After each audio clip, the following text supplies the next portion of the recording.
What's poppin' YouTube, and welcome to part 4 of What If Eren Yeager Was in My Hero Academia.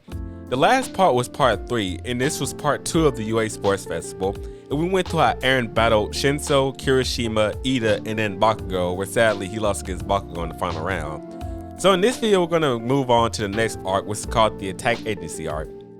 But before we get there, I must remind you, if you want to like, comment, or subscribe, make sure you do so. I appreciate the support, and let's get on to it.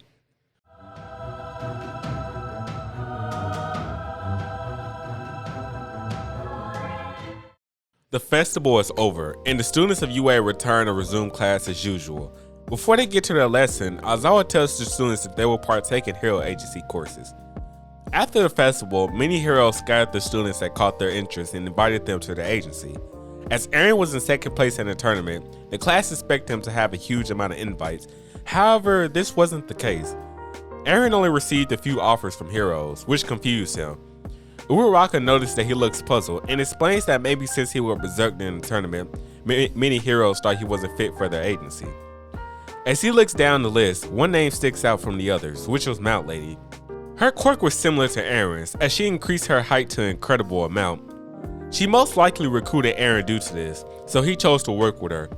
As he's finishing deciding who to choose, Kirishima walks up to Eren to talk to him. He explains that Eren did great during the tournament, so with a little more experience he could be ready to take on villains as he wishes. Eren then responds telling Kirishima that he can tell that he has gotten much stronger. The rest of the class joined the conversation, noting how they all improved during the situations they've been placed in as a class. Aizawa looks on and waits until they finish talking, then tells the students that they have one final task, which is to choose their hero names. As a child, Eren always came up with corny hero names that he wanted to go with, but as he grown up, he is more unsure what he wants to go with. Uraraka taps him on the shoulder and suggests the names the Attack Titan. This is due to his tall, titan-like nature and his ability to attack any situation head on. This name catches his interest and he decides to go with it. After school, Eren makes his way to Mount Lady's agency. Upon their first meeting, Mount Lady explains that she saw a lot of potential in Eren during the festival, but his temper was an issue.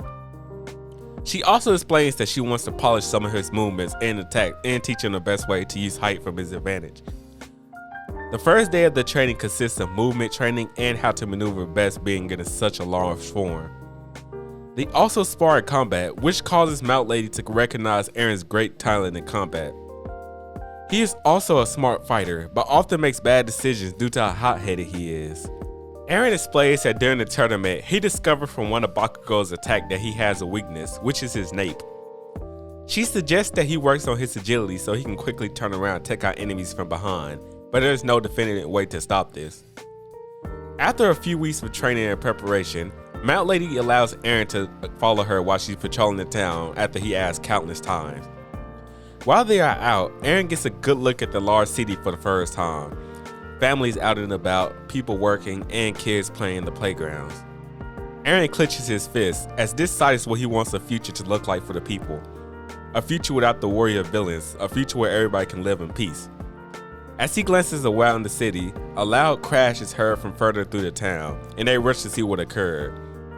Mount Lady tells Eren to stay back and rushes to the scene of the attack. Suddenly, Eren sees Mount Lady get thrown back and crash into a building. He quickly rushes to where she is, but is stopped by a vicious aura. He looks to his right and sees Shigaraki, who he has not seen since the attack at USJ. He stands there with an entire team of villains, consisting of the huge Nomu and a group of other bloodthirsty foes. Eren begins thinking that this is his chance to take out Shigaraki and the rest of the villains, but with Mount Lady out of action, he is largely outnumbered. While he reaches to bite into his hand, Shigaraki dashes toward him and reaches his hand toward his face. He does not completely touch his face though, and tells Eren he just wants to talk. He states that he's watched his performance at the tournament and was surprised at how well he handled himself, but now it's time to hand him over to his master and have him killed. He also tells Eren that he would tell him the rest of the story, but they have to harry and kidnap him before All Might has a chance to arrive. He orders Kurogiri to make a portal so he can grab Eren and make their escape, but Eren activates his quirk to face the villains head on. He believes that this time he won't hesitate like before and finish off the villains. After weeks of training and the experience at the festival, he is prepared to take them on. He swings a quick kick at Shigaraki, knocking him far back into some buildings. He then rips out a large chunk of a building and tosses it at the villains, but Shigaraki gets up quick enough and disintegrates it. The villains begin dashing to dodge Eren's rampage, but he stomps his way through many buildings, causing major damage to the city. Since his mind is only on taking out the villains, Eren's ability to decipher what he's doing decreases. As he runs through the town, he suddenly feels his leg get cut and he comes tumbling down. His leg begins accumulating steam as it's healing, but then he suddenly stops moving. His body is no longer in control, but this is not a brainwash curse as Eren's went through in the tournament. He could still think normally, but his body simply did not listen to his commands. Eren lies on his stomach, which allows Shigaraki to walk on top of his neck. How hilarious. Did you cut your leg while running? Well, I guess you can't respond to me now, and the next time you'll be awake will be in my master's lab. Shigaraki finishes his statement, then indicates Eren's neck. As he reaches to pull him out, he is suddenly cut across the stomach. Blood begins coming out, and he drops down to a knee. It seems my quirk is effective. The Titan must be blood type B. The voice came from a shadow next to the crashed building where Eren laid. Suddenly, a guy with a mask and scarf comes out. He carries a sword on his back, which is what he used to slash both Eren and Shigaraki.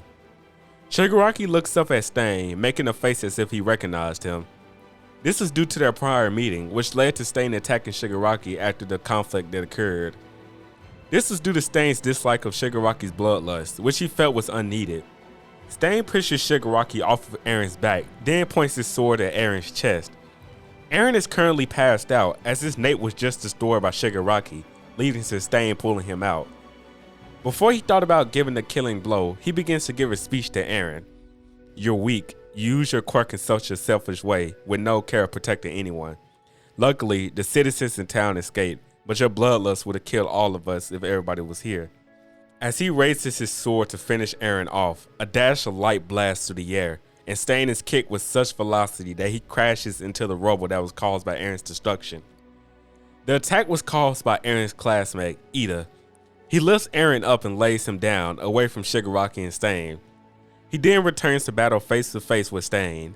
His face is full of rage, and he proclaims that he will get revenge for his brother. He uses his injured quirk to blast towards Stain, but suddenly Stain disappears. Ida looks around, but suddenly Stain comes from above and slashes Ida. Ida attempts to stand, but then he's paralyzed. He noticed that Stain licked his sword, leading to the paralyzation. Stain stands on top of Ida, then begins to criticize his hero ideologies, which Ida refuses to listen to.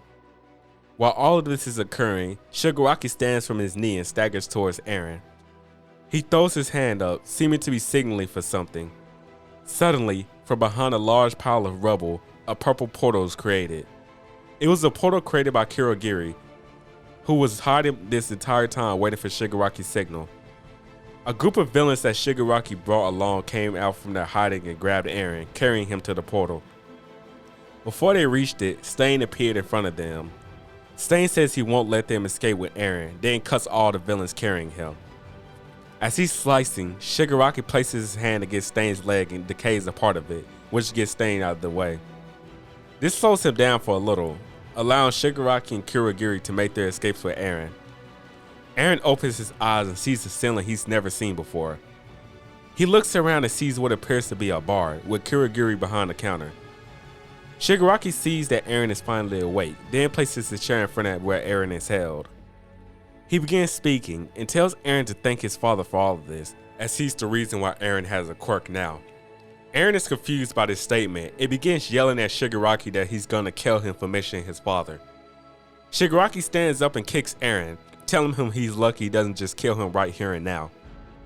He sits back down and begins the story from the beginning. Of course, he wasn't here for this, but was informed by his master. Before Eren was born, Grisha was a scientist that worked for Shigaraki's master, All For One. Grisha was the best scientist and was on track to create an incredible quirk called the Titan Shifter. This quirk was to be pumped into All For One to increase his power even more, but before it was completed, Grisha changed his mind and decided it was best to not give it to someone that dangerous. To avoid it being found, he injected the serum into himself, causing him to become the Attack Titan. For years, he was listed as a villain and often had the hero agency on his tail. At the same time though, All For One would send villains to look out for him. This was all the information Shigaraki had besides the day Eren's parents had died.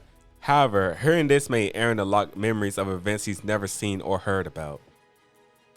The style of living of surviving ambushes from heroes and villains was tough, and Grisha would have to watch his back every second of the day. This way of living would have led him to dying from exhaustion in no time, so he decided on a plan. If he could have a child, he could test that the titanship the quirk could be handed down some type of way, then give it to the child. During this time, he married Carla and had his son Eren. Grisha was hesitant to give the titan quirk to Eren, as failing would lead to the death of his son. But he made up his mind, knowing that if he let All For One get the quirk, the world would be in major danger. As he waited for Eren to become old enough to inherit the quirk, his plan was shriveled by All For One discovering where they have lived. When he realized he'd been found out, he ran away from home to make sure they didn't find the quirk. He couldn't bring Eren along with him, as it would slow him down, and he set his mind on having another child and passing down the quirk if Eren died. After the danger had passed by, he found Eren and cried tears of joy to discover not everyone was killed. He injected the serum into the quirkless Eren, and Eren shifted into a titan upon the serum reaching his blood. Grisha tried to make Eren calm down, but the rage was not calmed down. Eren turned around and locked eyes with Grisha, his eyes having a bloodthirsty look. He lifted his father and ate him, causing him to turn back into a human. The villains weren't able to find Eren, and this is the point where he was saved by All Might. While the villains were invading USJ, they discovered that the large giant they spotted was definitely the titanship the quirk, and Shigaraki reported it to All For One. This was all according to Grisha's plan, as he endorsed Eren becoming a hero when he was younger and expected him to be discovered by All For One. His goal was for Eren to become a hero strong enough to defeat All For One, and not begin a cycle of passing down the titanship to quirk. The League of Villains spied on Eren every day until they knew the perfect opportunity to kidnap him, which was now. Receiving all of this information at once was impossible for Eren. His mind seemed to be filled with thoughts that weren't his own, sounding more like his father's voice. This wasn't planned by Grisha, but this traumatic event of finding out his father's past seemed to unlock the memories of who he ate. He was terrified by the fact that the reason he received this quirk was because of an injection, and it was him who killed his father. Feelings of despair and regret clouded his mind. The quirk that he thought he was blessed with ended up being a curse. After giving him time to take it in, Shigaraki explained that there are 4 other quirks that Grisha created that they were going to hunt for. He told Eren they were going to use him to find it, and if he failed to listen, the villains could easily defeat everyone at UA. Eren held his head down and told them to just kill him, as the guilt of killing his own father was too heavy to deal with. Shigaraki told Eren this wasn't an option, it would come back later when Eren was ready to comply. Back in town, All Might arrives and finds an injured Mount Lady. He asks her what went on, but she seems to be desperately looking for something. With tears in her eyes, she looks up and tells All Might that Eren had been kidnapped. All Might's eyes froze from shock, and he moved at an incredible speed to get Mount Lady to safety, and looks for Eren. After searching corner to corner, he ran into a large pile of rubble that looked as if it was caused by Eren. As he ran over to search, his entire body froze. The sight that he saw restored his whole consciousness. A body with a stab wound directly through his chest laid on the floor in a pile of his own blood. There was no breathing, and All Might walked closer, and he noticed it was Ida's dead body. And that's all I have, and I would like to announce that this 4th part marks the end of What If Eren Yeager Was in My Hero Academia Season 1. And so my next video will be all the 4 parts together built into one video so you can watch it all throughout. And so it'll be on break for a little bit, but then Season 2 will come where I'll pick off where I left off in this one. And I'll do the same thing where I could join them, and then I'll do a full story where you can watch everything after I'm finished.